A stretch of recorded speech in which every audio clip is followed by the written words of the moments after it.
Nigerians living and working in the United Arab Emirates can now have a breather as the UAE ambassador to Nigeria clarifies on the issuance of ban of work permits for Nigerians living and working in that country. More details to come shortly. And the Nigerians in Diaspora Commission, NIDCOM, has been applauded for her robust engagement with Nigerians in the diaspora. You want to know who made that commendation? Well, you just have to stay tuned. And a cultural fusion between Nigeria and the United States of America is underway. Welcome to your favorite program, The Diaspora, and I am your host, Koinsola Adetumbi. Please stay tuned.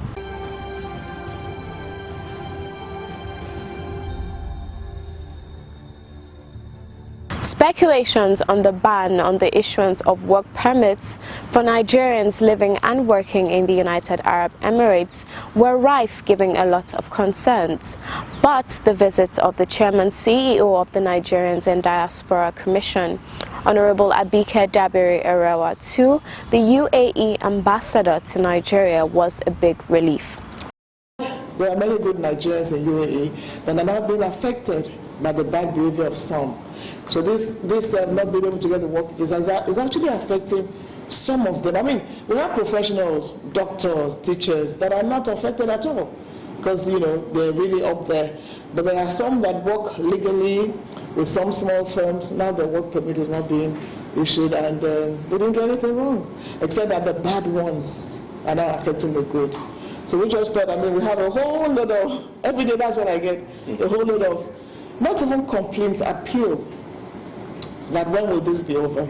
Because if you had a job good, legally, but if your work permit is not renewed, then you have to leave the job. Then where do you go to? And the firms still want to. So we just thought we should take it up with you and find out the actual situation and see whether, you know, whatever can be done. I mean, we can't dictate to you. And then what is happening again is that Nigerians in the UAE are now mobilizing, you know, drawing out the bad ones. They've been having conferences, they've been coming together to say, listen, you cannot spoil our name. UAE has been very good to us, you cannot spoil our name. And that's what we've been telling them. So they're doing that now, they're having conferences, talking to one another, and they are saying that if we see a bad Nigerian, we will be the ones to expose you. So we just felt we should ask you exactly what is the situation and what do we tell them? There has been no official restriction on Nigerians. From what I believe as an official position from the UAE, UAE is a very welcoming country. We have no discrimination against any nationality. Everyone is welcome to come and to work, to contribute, to transfer their business to the UAE, work with the UAE, either trade and investment, and go for tourism. We have a lot of Nigerians who are proud that we have a huge number of Nigerian nationals who go there for tourism, for medical tourism, for employment, for studying and education, and some of the elite professionals in Nigeria are also involved in good positions in the UAE, in the medical, engineering, university professors, and we truly appreciate that, and we will continue to always find a solution to any consular issues. I conveyed this message to Ambassador Bolaji, the consular director in the Ministry of Foreign Affairs and the Permanent Secretary in the Foreign Affairs. We have no at all. It's not a generalized thing as it is depicted in the social media. That is good news, because what we hear is, oh, you deliberately stopped issuers of work permits to Nigerians, and we're glad to hear that. We communicate that message to our brothers and sisters. And also tell Nigerians in the UAE that when they see anybody behaving badly, they are the ones that should stop it and warn their colleagues, and so that the bad may not affect the good. So it's very reassuring news, Your Excellency, and we look forward to continue strengthening the relations between. We are more than happy. Yes, thank you very much. Thank you for the clarification. We hope the bond between the two countries be strengthened. Now, the Tanzanian High Commissioner to Nigeria, Ambassador Benson Alfred Bana, has commended Nigeria's frontline strides in her engagement with her diaspora for nation building. He stated this when he visited the Chairman CEO of the Nigerians in Diaspora Commission, Honorable Abike Dabiri Erewa, in Abuja. Please watch. The relationship between Nigeria. This relationship existed since 1972. We cannot dent it. We had common positions with Nigeria in the African liberation struggles, liquidation of apartheid in South Africa. We have never differed in any way with our colleagues in Nigeria. We have never differed on matters of interest. The Nigerian foreign policy interests are very well, they resemble very much the Tanzanian foreign policy agenda. Indeed, be it at the United Nations, be it at the African Union, and within our bilateral ties. So anything that would dent a relationship is not permissible. And I think you went the extra mile of trying to rework the Joint Permanent Commission that will address these substantive issues. You ask even investors, key investors in Tanzania from Nigeria, namely Honorable Alhaji Dangote, Sahara Group, UBA Bank, GTB Bank. Nobody would argue that we have faced the difficulty in investing in Tanzania Commission in Dar es Salaam. Thank you very much for that. Tanzania is a beautiful country, and we thank you for visiting us. And we also thank you for your kind words. And really, we'll be glad to share with you what we've been able to do with our diaspora. But I think the first gratitude is to the President himself, President Muhammadu Buhari, who we describe as the #1 diaspora champion. Everywhere the President travels to, he meets Nigerians abroad. So that was the first thing we did, so that they know that the President will be meeting with them, they will exchange ideas, share ideas and have a conversation. So that is one of the very first things I know that we can share with you. Meeting with your diaspora at the highest level has given our diaspora a sense of belonging and a sense of being part of, even being at home. And then we thank the Parliament, of course, for passing the Diaspora Commission bill into law. So now we have a Diaspora Commission Act, which led to setting up the commission, of which I became the pioneer chairman of the commission.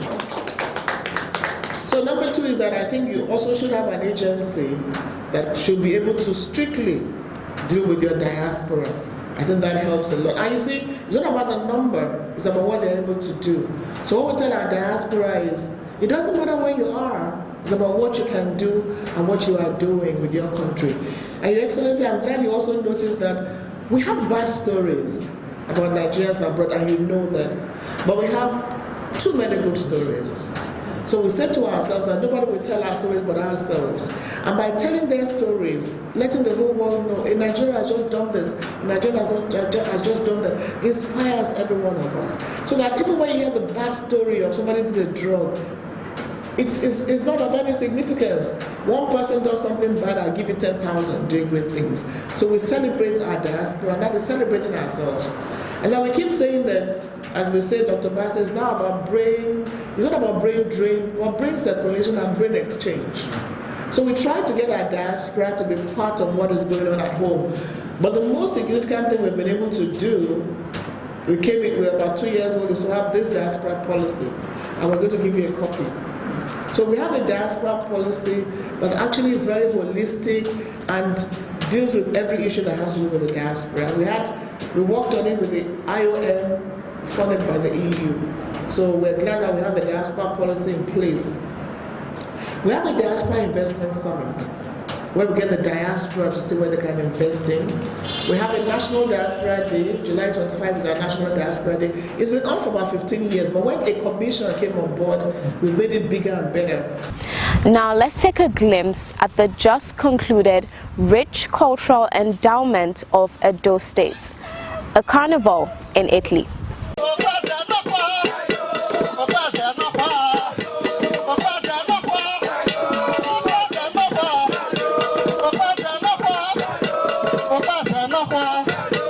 Nigeria's ambassador to Italy, Mfawa Abam, has pledged to push for the establishment of a Nigerian cultural and information house in Italy to further promote the country's rich culture.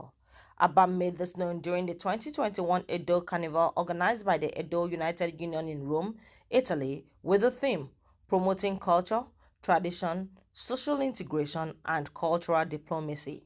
Abam urged Nigerians in Italy and in other countries to remain united, law-abiding in their host countries. He commended the Italian government for its hospitality and providing favorable living conditions for Nigerians. The embassy will not relent in its effort to collaborate with any cultural group in promoting our rich culture, and in particular to our Italian friends. It is my intention, therefore, to open discussions with our Ministry of Culture and Information and relevant Italian authorities to work out the possibility of having a Nigerian cultural and information here in Italy during my tour of duty. This, I believe, will afford our children born here to learn about our culture. In addition, such will also assist Italian students interested in African culture to have a practical appreciation of our culture.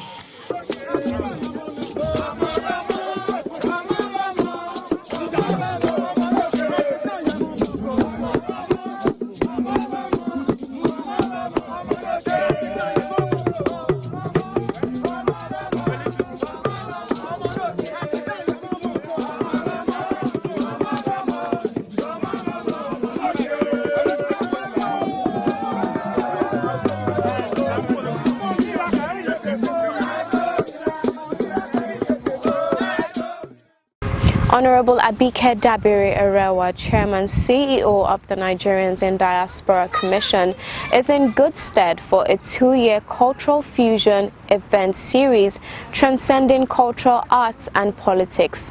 The NIDCOM boss stated this when a delegation from Delaware University, led by Professor James Anderson, Director Orchestra Activities, visited her office in Abuja. Our visit here to Africa on this trip to Nigeria, where we are actively seeking additional cultural activities that can be part of this year-long cultural fusion, 2-year-long cultural fusion event. And from that, we have a new staged production, a musical that will be composed by Wale Alade, with a text and libretto by Wally Shoyenka.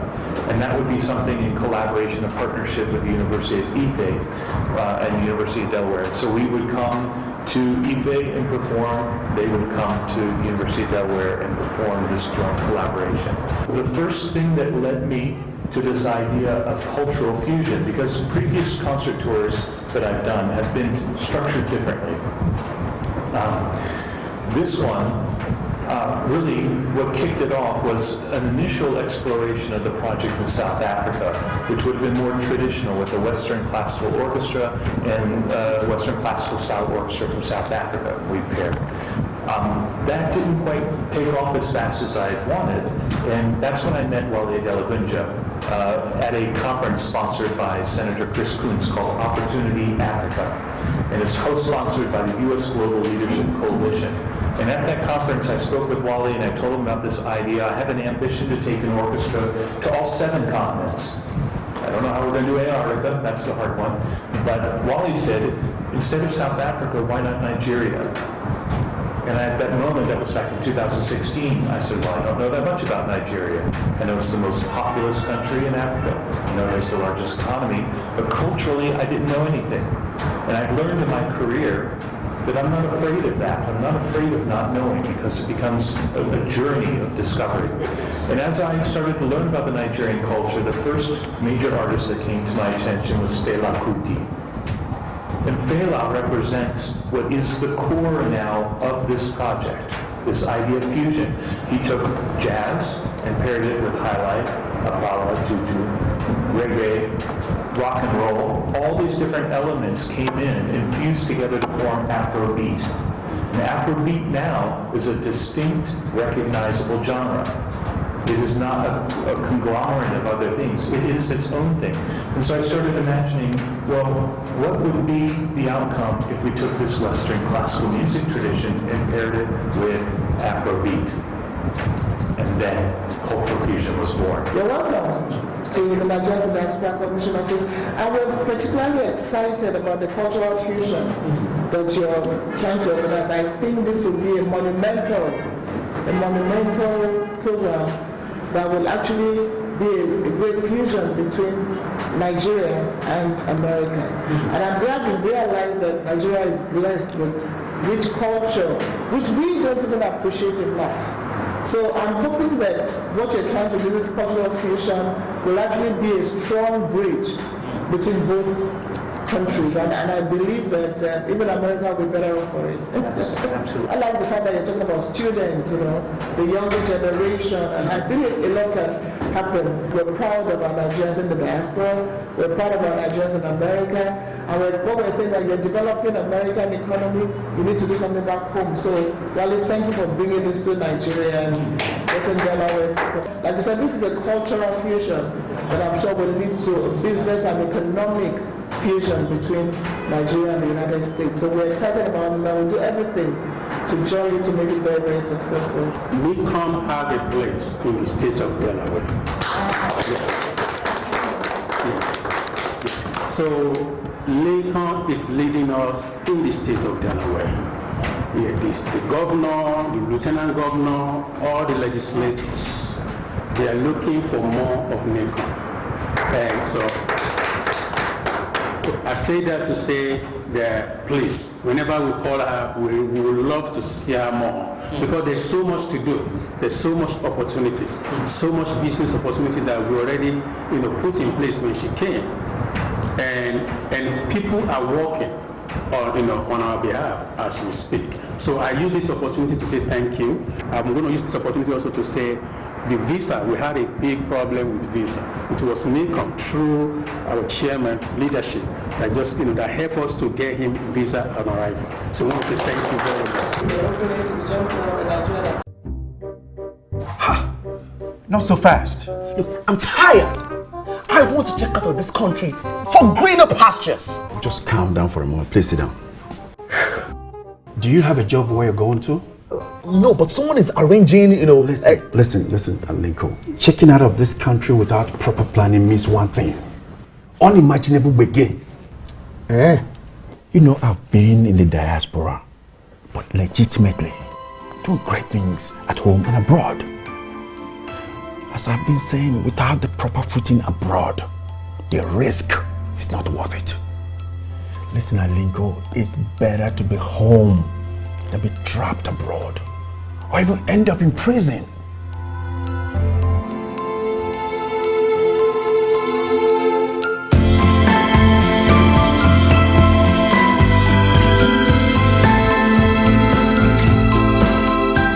Remember, if you must travel, travel legitimately. The Chairman CEO of the Nigerians in Diaspora Commission, Honorable Abike Jabiri Erewa, has commended the Nigerian Institute of Public Relations, NIPR, for coming up with the Citizens Summit to promote national integration, peace and security. She urged NIPR to use the proposed Peace Summit to focus on diaspora components, particularly the second and third generation diaspora, for nation building. Enjoy the interaction. The Nigerian Institute of Public Relations worried at the trend and realizing that at the core of the problem of the country is probably the breakdown of communication among the component parts of the country. Decided that we needed to put a stop. We needed to come up with a process that will actually change the narrative. We have a lot to be grateful to God for in this country, but we have a lot more to do to ensure that it goes beyond gratitude to God. That we do the needful to ensure that this country goes to where it belongs. The general consensus is that we have no business being where we are today, ordinarily. We ought to be up there competing with the best, but we are not. So the Institute, as an auditor of relationship, as a mender, minder, and builder of relationship, felt that we need to service relationship in Nigeria.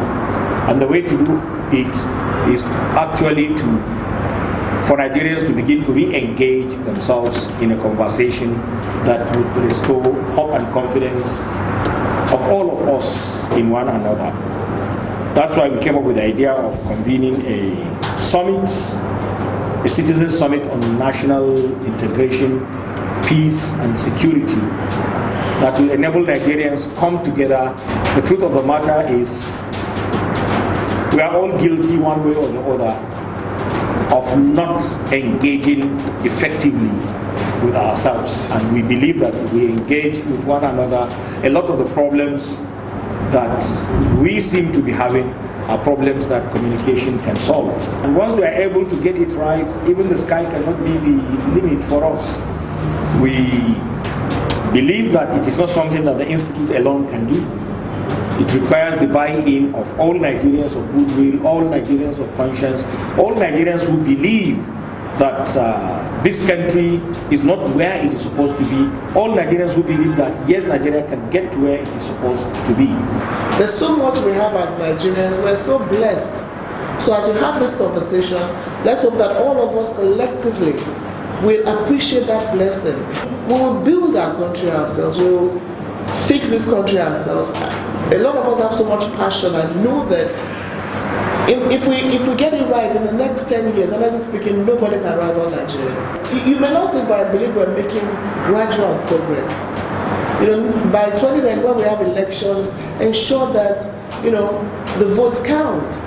And there's nothing wrong with any one of you being part of the leadership, being part of governance, ensuring that you can take a decision in being a leader or who leads you. So I hope the conversation will be broad enough and will be deep. I will actually go beyond just having a conversation. Look, we all know what the problem is. And we all know that we can solve the problem. And we should not allow the few people who don't want things to work to ensure that whatever you do does not work. So we really do appreciate this conversation that you're going to have end of the year in Sudan. You can count on our support too, in every sense of the word, not financial.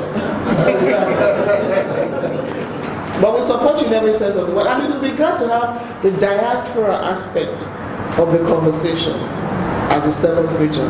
We can easily arrange that with you. We do our quarterly diaspora lecture series, so we'll be glad to have one with the NIPR in partnership to have this conversation with Nigerians. A great initiative there. Now over to our diasporan of the moment. Our diaspora of the moment is Hetty Ofugara Oraka Onojeje.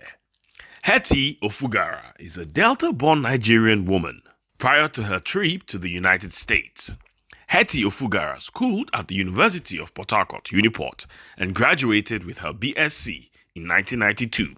After then, she went on to complete her MS in the United States from the University of Maryland before completing her MBA in Marketing Management from the class of 2008. She has become the first black female to be promoted to commander of a U.S. Navy ship, a rare feat indeed.